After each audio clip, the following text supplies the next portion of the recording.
ایک بار حکیم لقمان نے نصیحت کرتے ہوئے کہا، اے بیٹے، ایمان کے بعد سب سے پہلے ایک مخلص اور دانا دوست تلاش کرو۔ ایسا دوست ایک پھلدار درخت کی مانند ہے، اس کے نیچے بیٹھو گے تو سایہ ملے گا اور اوپر چڑھو گے تو پھل دے گا۔ اے فرزند، خدا کی ذات میں شریک نہ کرنا، کیونکہ شرک بہت بڑا گناہ ہے۔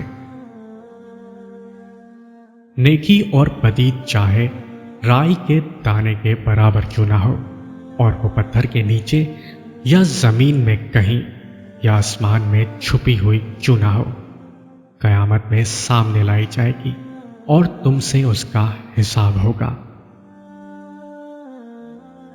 نماز سے غفلت نہ کرنا اور پابندی کے ساتھ اسے پڑھنا۔